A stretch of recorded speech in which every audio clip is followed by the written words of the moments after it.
Magandang araw sa inyo mga kaibigan. Itong ating almusalita sa araw na ito, May 9. Ang ebanghelyo natin ay John 16:16 to 20. Sabi ni Jesus, "A little while and you will see me no more, and then a little while and you will see me again." You see, a little while ay ang sekretong salita ngayon sa ebanghelyo ng araw na ito. Na minsan mawawala ang Panginoon sa iyong paningin. Hindi mo maramdaman na siya ay kasama mo. Hindi mo maramdaman na may plano siya para sa buhay mo. Hindi mo maramdaman na feeling mo nawala siya. Feeling mo, you cannot see it, you cannot feel it, you cannot... May times na mangyayari yan, na ang Panginoon ay parang tilang mawala sa iyong harapan. Tilang naubusan ka ng liwanag. Everything is dark. Naubusan ka ng inspirasyon. Everything is heavy. Naubusan ka ng grasya, everything is difficult. Naubusan ka ng biyaya, everything ay karukhaan at kahirapan.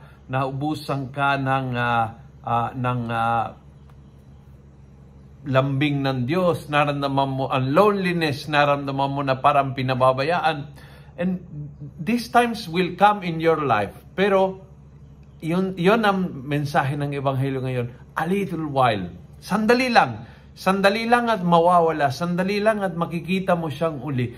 Sandali lang at babalik ang lakas, ang inspirasyon, ang liwanag, ang kakayahan, ang biyaya, ang kalinga, ang grasya. Babalik at babalik yan. Sandali lang mawawala. At sinasabi ng Panginoon upang kapag nangyari na nawala, we are aware.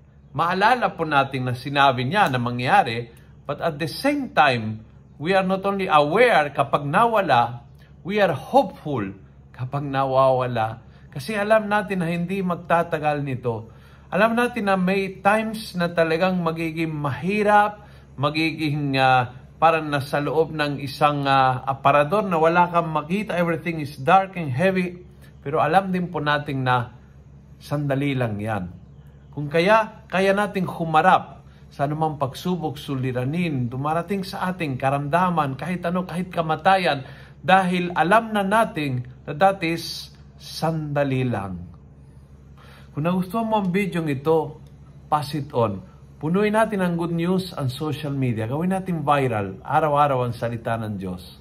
And God bless.